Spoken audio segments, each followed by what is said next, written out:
Welcome to voice of Tamil viewers.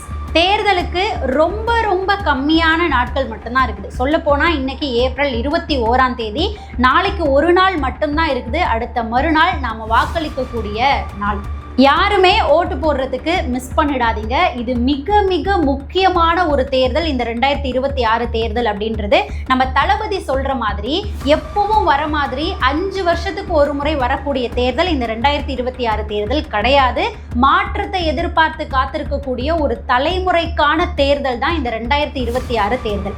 நம்மளை யார் ஆளணும் அப்படின்றத நாம தான் சூஸ் பண்ணணும். இதுவரைக்கும் நடந்த சம்பவங்கள் எல்லாத்தையும் ஞாபகம் வச்சுக்கோங்க. இனிமே என்ன நடக்கணும் அப்படின்றதையும் சிந்திச்சு பார்த்து யாரை சூஸ் பண்ணி யாருக்கு ஓட்டு போட்டா யார் வந்தா கரெக்டா இருக்கும், யார் வந்தா மாற்றம் வரும் அப்படின்னு நீங்க நினைக்கிறீங்களோ அவங்களுக்கு உங்களுடைய வாக்கை சிந்திச்சு செலுத்துங்க. ஒரு முறை நாம தவறான ஆளுக்கு வாக்கு செலுத்தி வாய்ப்பை கொடுத்துட்டோம் அப்படின்னா 5 வருஷம் கஷ்டப்பட போறது நாம தான். ஸோ இதுவரைக்கும் நாம் அனுபவிச்சது எல்லாமே போதும். மாற்றத்தை எதிர்பார்த்து காத்துட்டு இருக்க நமக்கு யாரு சரியான ஆள் அப்படின்றது தெரியும். அவங்களுக்கு உங்களுடைய வாக்கை செலுத்தி தமிழ்நாட்டில் மாற்றத்தை காணலாம். இன்னைக்கு நாம இந்த பதிவுல மிக முக்கியமான பல விஷயங்களை பத்தி பேச போறோம். அதாவது நம்ம தளபதி பத்தி இவ்வளோ நாள் எழுந்த அவதூறுகள் இருக்கு இல்லையா, நிறைய அவருடைய பர்சனலா அட்டாக் பண்ணி நிறைய அவதூறுகளை கிளப்பியிருந்தாங்க. அதை தாண்டி அவர் வேட்புமனு தாக்கல் பண்ணும்போது பிரமாண பத்திரத்துல அவருடைய சொத்து விவரங்கள் எல்லாமே குறிப்பிட்டிருந்தாரு. அப்ப கூட பல பேர் என்ன கத்திட்டு இருந்தாங்க அப்படின்னா, மகனுக்கு போய் கடன் கொடுத்திருக்காருப்பா, அப்பாவுக்கு போய் கடன் கொடுத்திருக்கிறாருப்பா,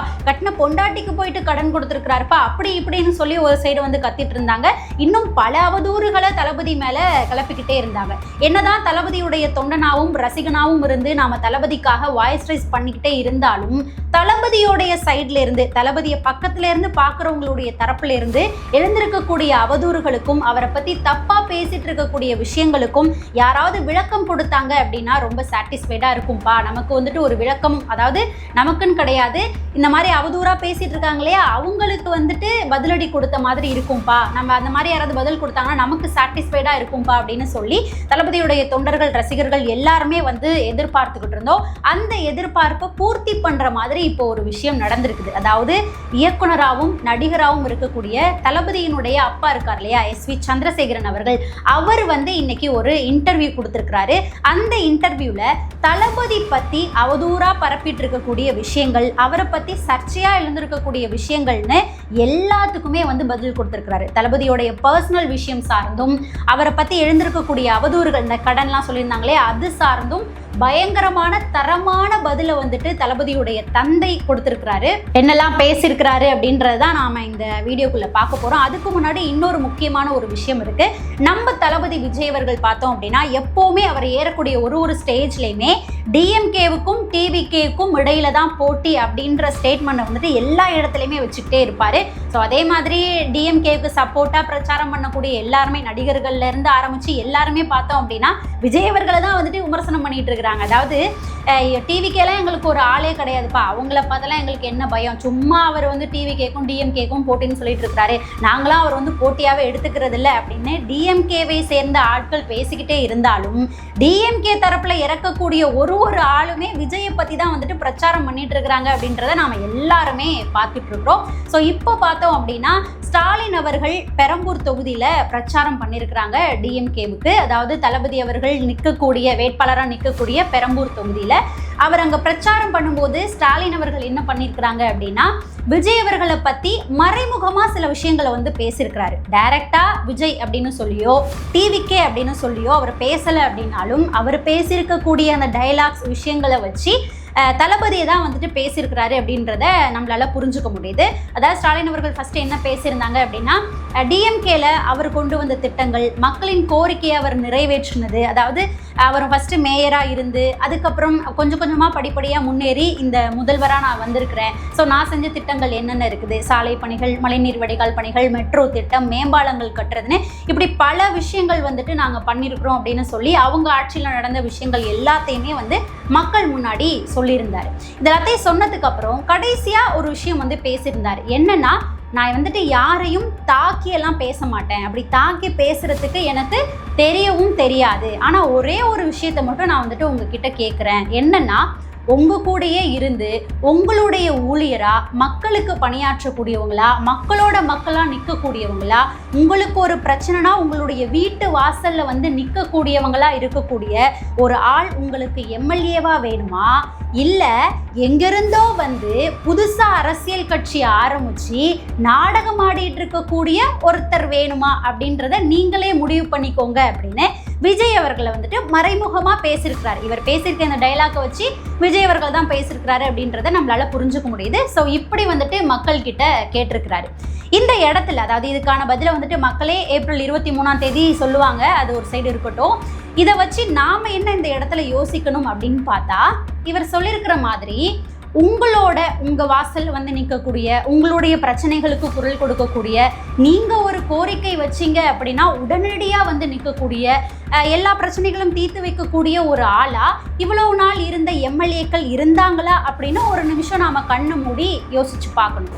இது மட்டும் இல்லாம உதயநிதி ஸ்டாலின் அவர்களும் இவங்களுக்கு முன்னாடி அதே பெரம்பூர் தொகுதியில பிரச்சாரம் பண்ணியிருந்தாரு. திமுக சார்பா நிற்கக்கூடிய ஆர்டி சேகர் அவர்களை ஆதரிச்சு அப்பயுமே அவர் வந்து என்ன சொல்லியிருந்தாரு அப்படின்னா, உங்களோட நின்று பணியாற்றக்கூடிய ஆர்டி சேகர் அவர்கள் உங்களுக்கு வந்துட்டு எம்எல்ஏவா வேணுமா, அதாவது நீங்கள் வந்து எப்போ வேணாலும் இவரை கால் பண்ணி தொடர்பு கொள்ளலாம், உங்களுக்கு ஒரு ஹெல்ப் வேணும்னாலும், உங்களுடைய தேவையை வந்துட்டு பூர்த்தி பண்ணணும் அப்படின்னாலும், உங்களுடைய கோரிக்கைகள் வைக்கணும் அப்படின்னாலும் ஈஸியாக வந்துட்டு நீங்கள் வந்துட்டு இவரை அணுகலாம், கால் பண்ணால் ஓடோடி வந்து உடனே நின்று உங்களுக்கு எல்லா ஹெல்ப்புமே வந்துட்டு பண்ணி கொடுப்பாரு, அப்படிப்பட்ட ஒரு ஆள் தான் இவர் அப்படின்னு சொல்லி அவருக்கு ஆதரித்து பிரச்சாரம் பண்ணியிருந்தாரு. அப்போ அதே கூட்டத்திலேயே பார்த்தோம் அப்படின்னா பக்கத்தில் நின்றுக்கிட்டு இருந்த ஒரு பெண்ணு நினைக்கிறேன், அவங்க வந்துட்டு இந்த கேள்வி வந்து அவர்கிட்ட கேட்டிருந்தாங்க.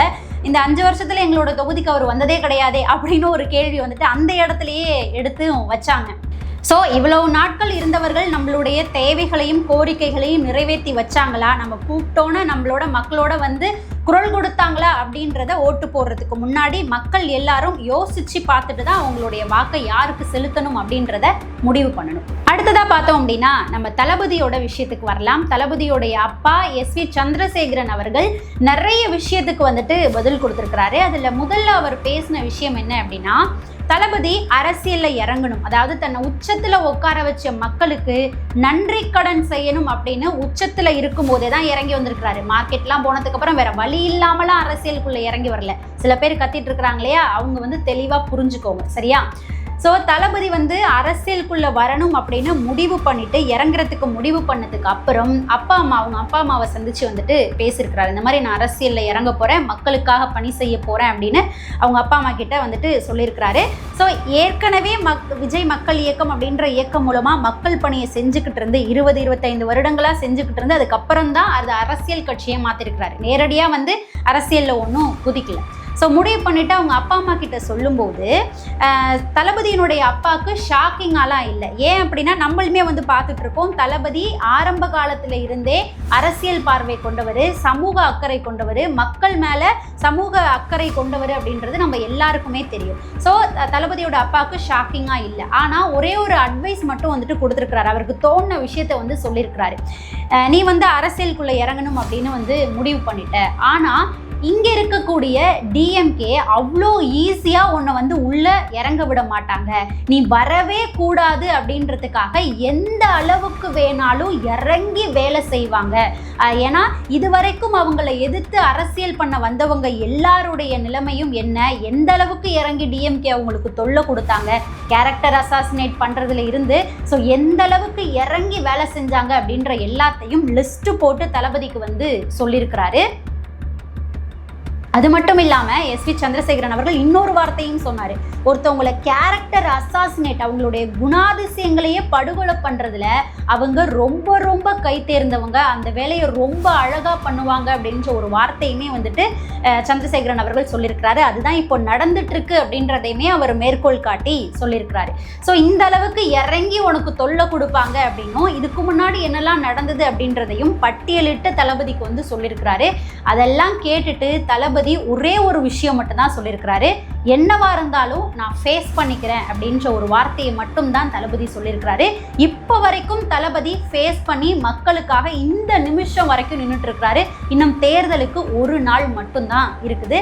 நாமளே ஆரம்பத்துலேருந்து பார்த்துட்டு இருக்கோம் என்னென்ன கொடைச்சல் என்னென்ன அட்டாக்லாம் தளபதியை பண்ணிட்டு இருக்கிறாங்க அப்படின்றத. கரூர் விவகாரத்தில் ஆரம்பிச்சு, ஜனநாயகன் படத்தில் ஆரம்பிச்சு, அதுக்கப்புறம் பர்சனலாக அவரை அட்டாக் பண்ணி அப்புறம் பரப்புரை செய்ய ஆரம்பிக்கும் போது அவருக்கு பாதுகாப்பு கொடுக்காம ரொம்ப மோசமாக இறங்கி அவருக்கு எந்த அளவுக்கு குடைச்சல் கொடுத்துட்டு இருக்கிறாங்க.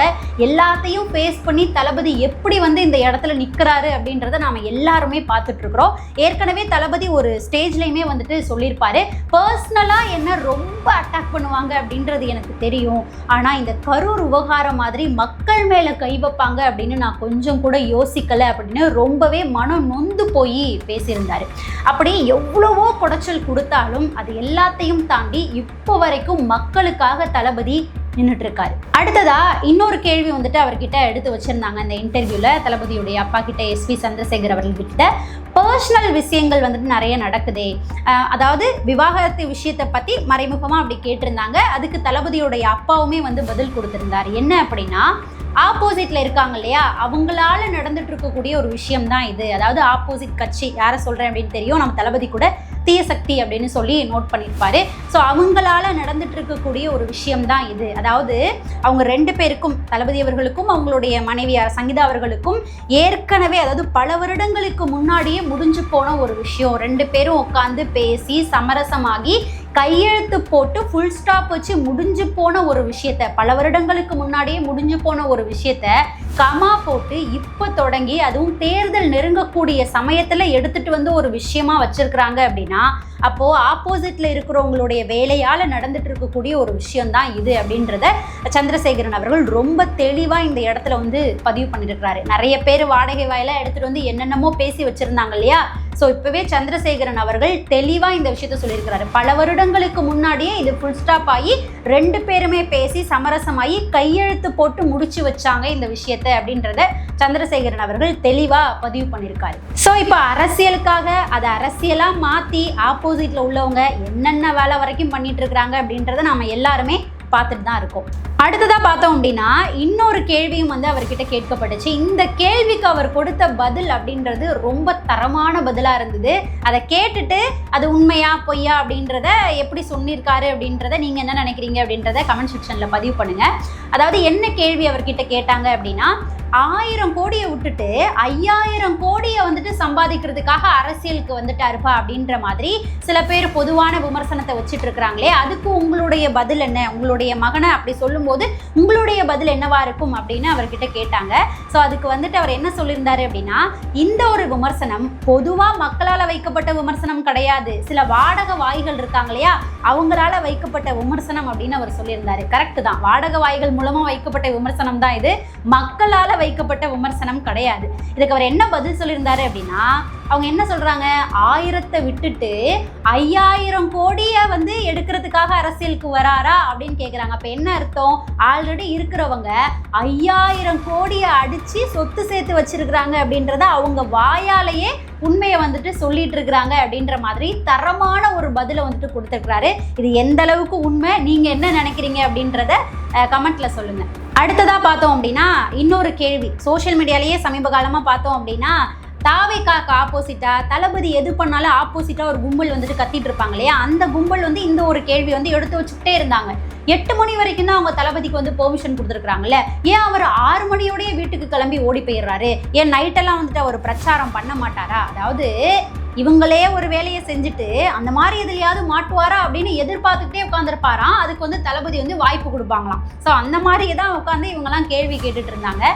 ஸோ அதுக்குமே தளபதியுடைய அப்பா என்ன பதில் கொடுத்துருந்தாரு அப்படின்னா, இரவு நேரங்களில் குற்றங்கள் அதிகமாக நடக்கும், அதுக்கான எதிர்பார்த்து உட்காந்துட்டு இருக்கிறாங்க, அந்த வாய்ப்பை விஜய் கொடுக்க மாட்டாரு.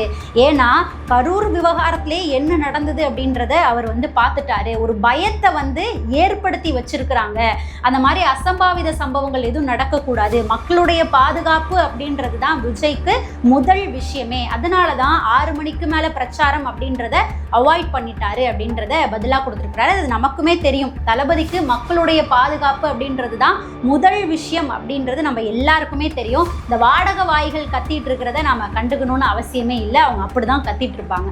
அடுத்ததாக பார்த்தோம் அப்படின்னா இதுதான் இருக்கக்கூடிய மிக மிக முக்கியமான கேள்வி. என்ன அப்படின்னா, தளபதி வேட்புமனு தாக்கல் பண்ணியிருக்கும் போது அவருடைய சொத்து விவரங்கள் எல்லாத்தையுமே கொடுக்கணும். பிரமாண பத்திரத்தில் கடைசி 3 வருடங்கள், இப்போ வேட்புமனு தாக்கல் பண்ணுறாங்க அப்படின்னா கடைசி 3 வருடங்களில் அவருடைய சொத்து மதிப்பு என்ன, யாருக்கு என்னென்ன கொடுத்துருக்குறாங்க, யார்கிட்டேருந்து என்னெல்லாம் வாங்கியிருக்கிறாங்க, மனைவியோட பேரில் என்ன சொத்து இருக்குது, என்னென்னலாம் கொடுத்துருக்குறாங்க வாங்கியிருக்கிறாங்க அப்படின்னு சொல்லிட்டு அசையும் சொத்து அசையாத சொத்துக்கள்னு எல்லா விவரத்தையுமே வந்துட்டு குறிப்பிடணும். அதே போல் தளபதியுமே வந்துட்டு குறிப்பிட்டிருந்தாரு.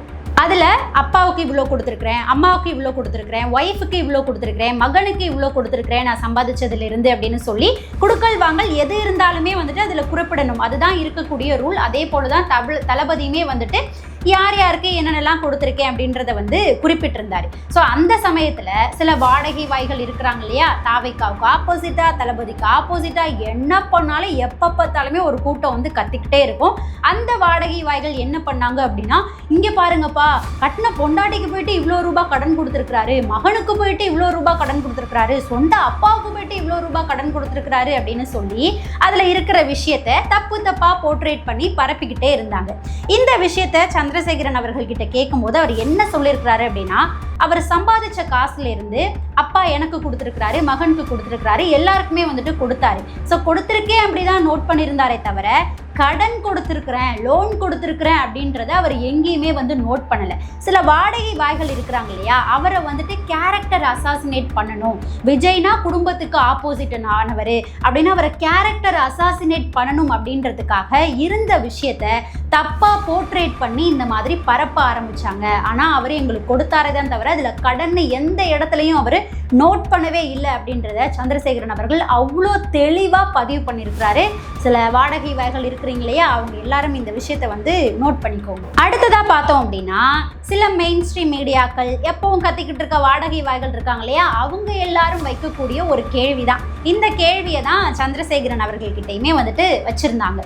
என்ன கேள்வினா, தளபதி அதாவது விஜய் அவர்கள் ஏன் ப்ரெஸ் மீட்டே கொடுக்க மாட்டாரு அப்படின்ற ஒரு கேள்வி எடுத்து வச்சாங்க. அதுக்கு தளபதியோட அப்பா என்ன பதில் கொடுத்திருந்தாரு அப்படின்னா, அரசியலுக்கு வரவங்க ப்ரெஸ் மீட் கொடுத்தே ஆகணும் அப்படின்னு எங்கேயாவது ரூல் இருக்குதா? அதே போல் விஜய் என்னைக்குமே எனக்கு ஓட்டு போடுங்க, இதுக்காக ஓட்டு போடுங்க, அதுக்காக ஓட்டு போடுங்க அப்படின்னு விளம்பரப்படுத்திக்கிட்டது கிடையாது. நேரடியாக மக்களை சந்திக்கும் போது எனக்கு ஒரு வாய்ப்பு தாங்க அப்படின்னு ஒரு அம்மாவாக நினைக்கக்கூடியவங்களுக்கு, அண்ணனா தங்கச்சியாக நினைக்கக்கூடியவங்கள்ட்ட நேரடியாக தான் அவர் ஓட்டு கேட்டிருக்காரே தவிர அதையும் இதையும் போட்டு டிவியில் ஆடு கொடுக்குறது, யூடியூப்பில் வந்துட்டு ஆடு கொடுக்குறது, இந்த மாதிரி என்றைக்குமே விஜய் வந்துட்டு விளம்பரப்படுத்தினது கிடையாது. ஆனால் இப்போ இருக்கக்கூடிய கட்சிகளை பாருங்கள், சோஷியல் மீடியாவில் எந்த ஒரு வீடியோ, யூடியூபாக இருக்கட்டும், டிவியாக இருக்கட்டும், உள்ளே போயிட்டு நீங்கள் எந்த ஒரு வீடியோவை பார்த்தீங்கன்னாலுமே ஸ்டாலின் தோரடட்டும், தமிழ்நாடு மலரட்டும் அப்படின்னு சொல்லிட்டு 5 நிமிஷத்துக்கு ஒரு தடவை இந்த விளம்பரத்தை போட்டு போட்டு காமிச்சிக்கிட்டே இருக்கிறாங்க. அதாவது நீங்கள் நல்ல முறையில் கரெக்டாக மக்களுக்கு வந்துட்டு ஆட்சி கொடுத்துருந்தீங்க அப்படின்னா